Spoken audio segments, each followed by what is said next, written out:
I remember the exact moment those words started circling around me, like a storm I couldn't outrun.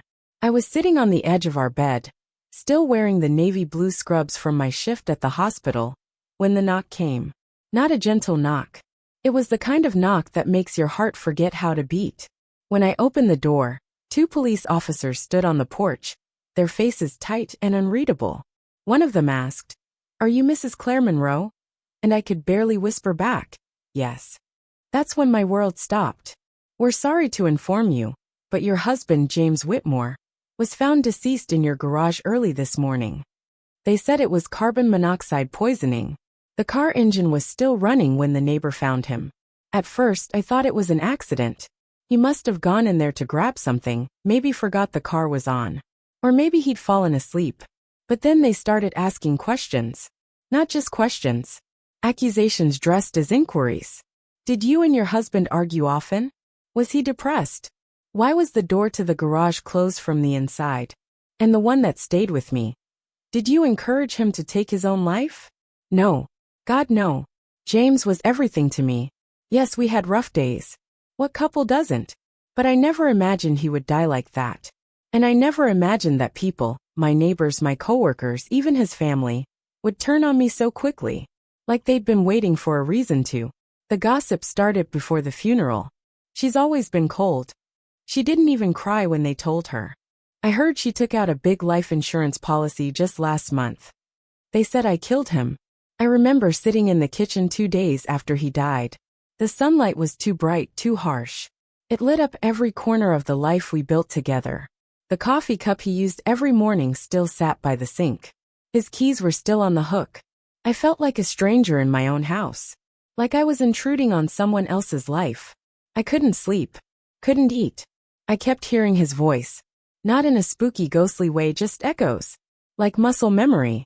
The way he used to call me Red, because of my hair. The way he'd leave notes on the bathroom mirror when I worked night shifts. And yet, there were things I couldn't deny. James had changed. About 6 months before his death, he started pulling away. First emotionally, then physically. He'd leave for long drives with no explanation. Sometimes he wouldn't come home until after midnight. When I asked, he'd smile and say, "Just needed some air." But his eyes, they didn't smile with him. I noticed the bags under his eyes. The weight loss. The way he jumped whenever the phone rang. I asked if something was wrong. He always said no. "You worry too much, Red." But I knew better. I just didn't know how to reach him. Then one night, I found him in the garage just sitting in the car. Not driving. Not moving. Just sitting. The engine wasn't on, but the keys were in the ignition. I opened the door, and he looked up like he hadn't even realized I was standing there. "You scared me," he said. But it was him who looked terrified. That was 2 weeks before he died. After the funeral, the police kept coming back. They asked for phone records, bank statements. They even searched the house. And when they found the bottle of sleeping pills I'd bought for my insomnia, I saw the look in their eyes change. Like they'd found what they were looking for. I tried to explain. The pills were for me. My doctor prescribed them. But once people make up their minds, there's very little you can say to change them. I lost my job. The hospital said they needed to protect their image. James's mother, Evelyn, called me a murderer to my face. Said I'd always been too ambitious for someone like her son. She told anyone who would listen that I'd driven him to suicide, or worse. I stopped going out. The grocery store, the pharmacy, even church, people stared. Whispered. Some didn't bother whispering. The only place that felt safe was the attic. James and I used to go up there on rainy days. It was our little hideout when we first bought the house. He called it our nest. We strung fairy lights along the beams and kept old blankets and photo albums up there. After he died, I avoided it. It hurt too much. But one night, when the silence got too loud and I couldn't take another hour of staring at the ceiling, I climbed the attic stairs. It smelled like cedar and dust. The lights still worked. I curled up in one of the old quilts and reached for a box labeled James, old work files. It was filled with notebooks, receipts, and a few USB drives. Nothing unusual. But then I saw it. A white envelope, wedged between 2 folders. My name on the front. Just my name, Claire. In his handwriting. I froze. My fingers trembled as I picked it up. The flap wasn't sealed. I sat there for a long time before opening it. I already knew somehow that this wasn't a love letter. This wasn't an apology or a goodbye. It was a key. Inside the envelope was a single sheet of paper, folded 3 times. It said, "Claire, if you're reading this, then I couldn't fight it any longer. It's not your fault. Please don't let them tell you it is. There's so much I never told you. Things that go back long before we met. I need you to know the truth now." That was it. Just that paragraph. No signature. No date. No explanation. But the moment I read it, something shifted inside me. For the first time since he died, I felt something other than fear or grief. I felt rage. Not at James. Not even at the people who thought I killed him. But at the fact that I had no idea who my husband really was. The man I married, the man I thought I knew, had kept a secret so heavy that it killed him. And now, I had to find out what it was. Because if they were going to keep saying I killed him, then maybe it was time I found out who really did. I didn't sleep that night. Not after reading the letter James left. Not after he told me, without saying it outright, that the truth had been buried long before he died. The next morning, the world looked different.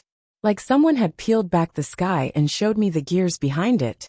I couldn't look at my neighbors the same way. Couldn't stand the pitying glances. The quiet judgments. I wasn't just the grieving widow anymore. I was the woman with a puzzle in her hands. And every piece I found only made the image darker. I started with the attic. James had kept so much up there. Old files from his job at the manufacturing plant, receipts, notebooks. But now I was looking through it all with different eyes. I wasn't looking for memories anymore. I was hunting for evidence.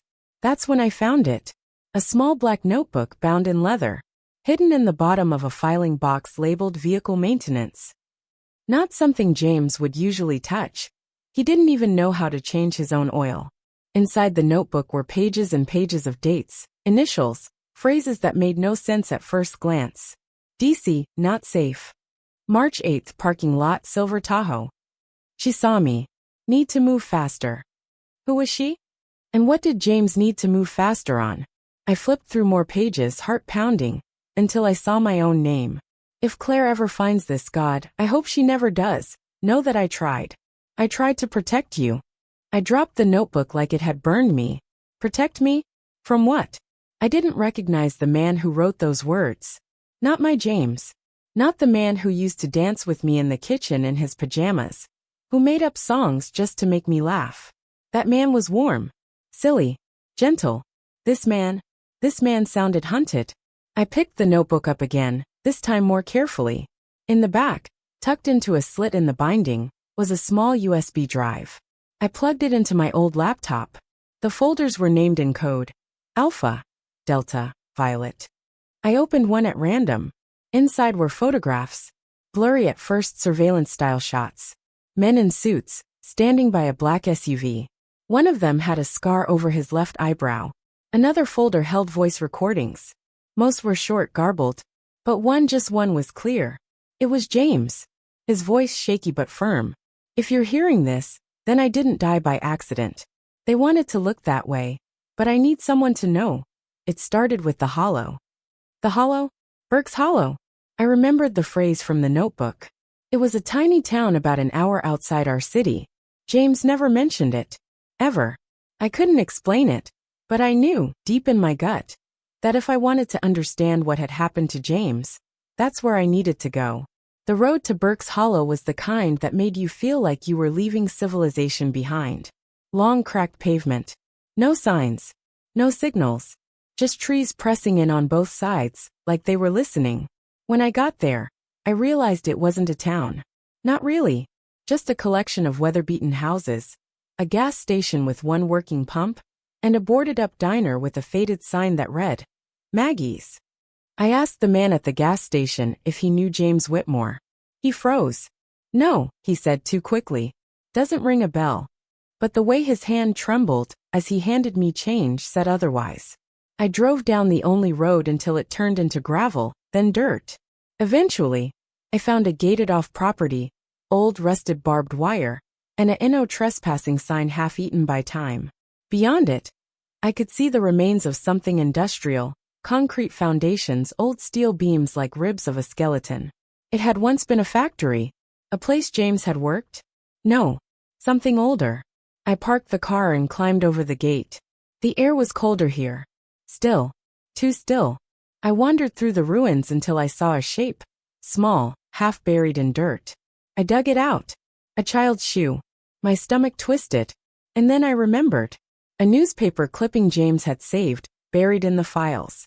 Tyler Croswell, age 12, presumed drowned, 2001. This was where it happened. Whatever it was. I took photos of everything. The shoe. The ruins. The spray-painted initials on the wall. DC. The same initials from James's notes. Back at home, I dug through more of the files. That's when I found the article. It was yellowed, creased from years of being folded and hidden. Local boy missing after school trip. Family believes foul play involved. The boy's father? David Croswell. CEO of a powerful regional logistics firm. Donor to multiple political campaigns. Untouchable. James had written something on the margin. He paid them all. Cops. Coroner. Press. I saw what they did. I pressed my hand to my mouth. This wasn't just grief. Or paranoia. James had uncovered something. Something big enough to get him killed. But if that was true, then someone out there didn't want me looking. And now I was standing exactly where James had stood before he died. 2 nights later, I came home to find my front door slightly ajar. My throat closed. I didn't move. Didn't breathe. I listened. Nothing. I stepped inside. Everything looked untouched at first, until I reached the kitchen. The notebook was gone. So was the USB. I ran upstairs. The closet. The attic. The files James had hidden, shredded, scattered, or missing. Someone had been here. And they had taken everything. But they'd missed something. Taped to the back of our wedding photo, one of the few frames still upright, was a small note in scrawled handwriting I didn't recognize. You're in over your head. Stop digging, or you'll end up just like him. My vision went dark around the edges. My legs gave out. I sat there on the floor for hours, the note crumpled in my fist, the cold bleeding into my skin. This was real. It wasn't just in James's head. It wasn't depression or paranoia. They were watching him. Now they were watching me. I didn't go to the police. They hadn't believed James. Why would they believe me? I needed someone who would. I remembered the name from the file K. It was listed next to an old burner phone James had hidden in the black lockbox. I powered it on and dialed the only number in its contacts. It rang once, twice. Then a gruff voice answered. I was wondering when you'd call. I'm Claire, James's wife. A long pause. Meet me tomorrow. 7 p.m. Pine Bluff Overlook. Come alone. Click. I didn't sleep that night either. At 6:30 p.m. the next day, I sat in my car overlooking the dark valley below. Fog hung thick and low. Pine trees shivered in the wind. Then headlights appeared behind me. A man stepped out. Tall. Wearing a long coat. His face was mostly shadowed. You look just like he described you, he said. You're Kay. He nodded. James trusted me. We served together. Overseas. He wasn't the kind of man who spooked easily. But what he found back here. He shook his head. It haunted him. What was it? A mistake. One that powerful men spent decades covering up. And then he told me. About Burke's Hollow. About the secret experiments run out of the factory in the late 90s. How companies had dumped toxic waste into the ground, poisoning the local water supply. Children got sick. Some died, including Tyler Croswell. But instead of holding anyone accountable, the town buried it. Literally, David Croswell paid off everyone. Police, reporters, even the EPA. James had stumbled onto it when the company hired him as a safety auditor years later. He found falsified reports, blood tests, payoffs. And then he found Tyler's shoe, hidden in the hollowed ruins. He took pictures, Kay said. He tried to go public once. Someone threatened him. After that, he shut it all down. Until recently. What changed? You, he said simply. He wanted to build a life with you. But he couldn't do it with a lie hanging over him. I looked away, tears stinging my eyes. So he tried to expose it again? Kay nodded. And they made sure he couldn't. You mean? He didn't take his own life, Claire. They staged it. Clean job. No fingerprints. Just enough doubt to destroy you both. My chest collapsed inward. Everything I thought I knew gone. What do I do now? I whispered. Kay handed me a small box. Proof. Everything you'll need to finish what he started. But be careful. They're watching. He walked away, disappearing into the mist. That night, I sat at my kitchen table with the box. Inside were documents, video footage, audio files, names, numbers, bank transfers. A map of Burke's Hollow with red X's marked where the children had died. And one last thing. A second letter from James. Typed. Clean. Claire, if you found this, it means you know the truth. I didn't want to leave you with this burden. But I knew you were stronger than me. You always were. Finish it. For them. For us. I'll always love you. Jay. I pressed the paper to my chest. And for the first time in weeks I slept. Dreamless. Deep. Because now I had a purpose. Now I had a war to finish. And this time, I wouldn't be silenced. I didn't open the box again for 3 days. I kept it tucked behind the books on our bedroom shelf, next to the old photo albums, and the dusty wedding bouquet I still hadn't thrown away. I told myself I needed time. To breathe, to mourn, to wrap my head around what I had discovered. But the truth? I was terrified.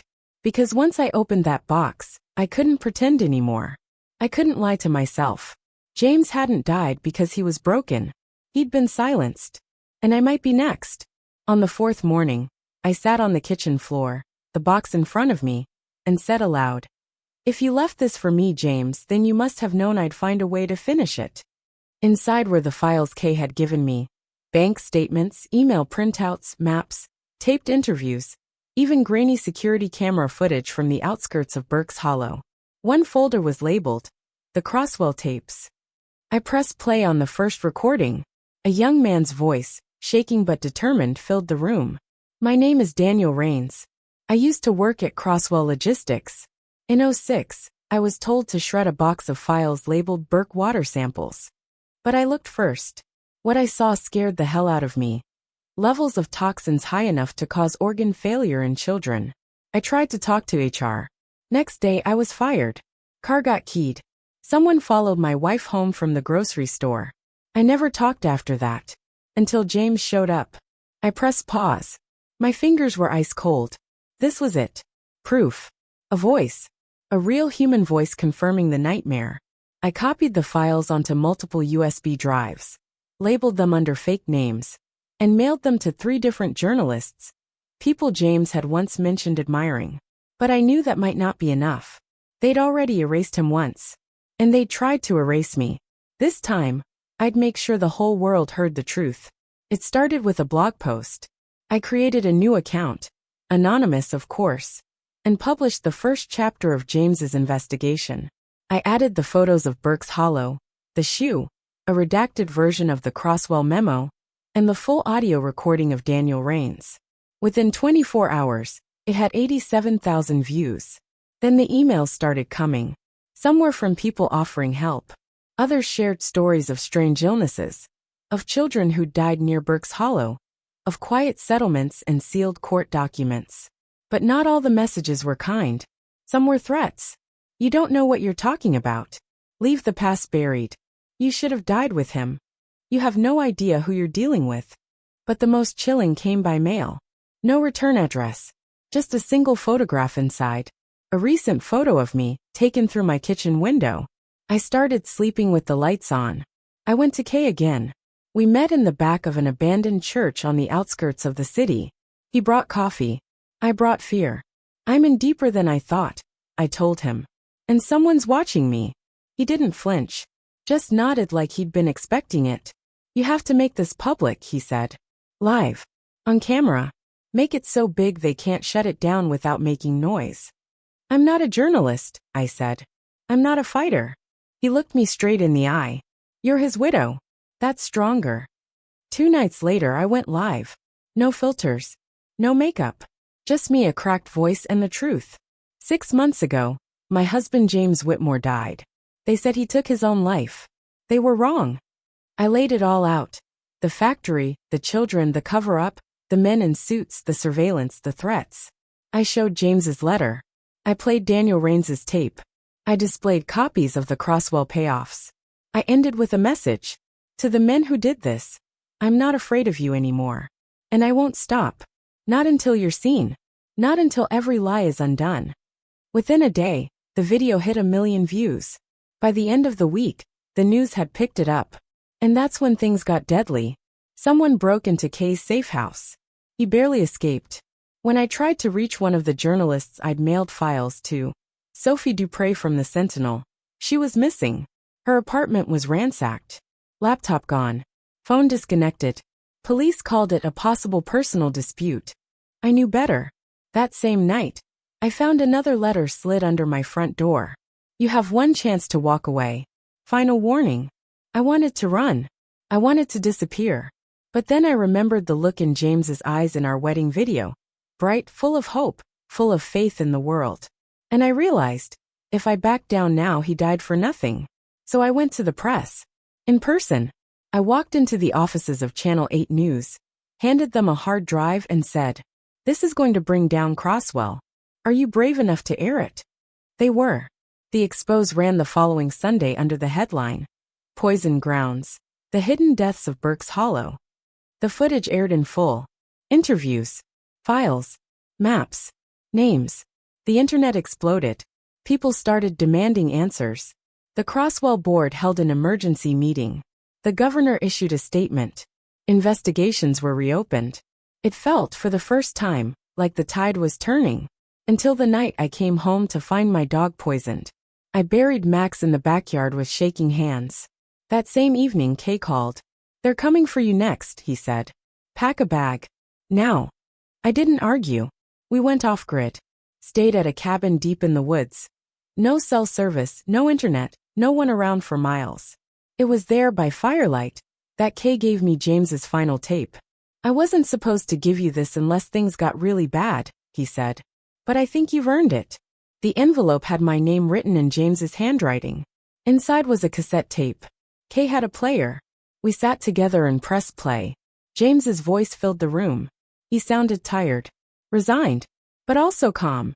"Claire, if you're hearing this, then you've seen everything. And I'm so sorry. I wanted a life with you. A quiet life. Pancakes on Sundays. Christmas mornings. But I couldn't live with myself knowing what I knew. I couldn't look at those parents in the eye and stay silent. I tried to protect you. Maybe I failed. But if you're still fighting, then I guess you're braver than I ever was. And for that, I love you even more. Finish it. Burn it all down. And when you do, stand tall, baby. Because you were always the storm." I didn't cry. Not this time. I stood up, straightened my coat, and made a plan. 3 days later, I walked into the federal courthouse with everything. A full hard drive. A statement. A name. David Crosswell. His company had paid for the silence of dozens of officials. Had falsified reports. Had threatened, harassed, and very likely killed. And now, thanks to James and me, he was going to face the law. It wasn't easy. There were battles. There were denials. But over the next year, everything unraveled. Executives turned on each other. The EPA reopened long-dormant files. Whistleblowers came out of hiding. Eventually, a federal indictment was issued. David Crosswell was arrested. The charges: criminal negligence, manslaughter, obstruction of justice. He didn't look powerful in handcuffs. He looked small, like a man finally caught by the ghosts he thought he'd buried.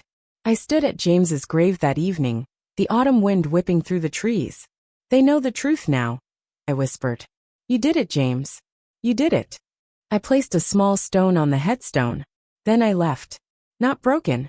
Not afraid. But free.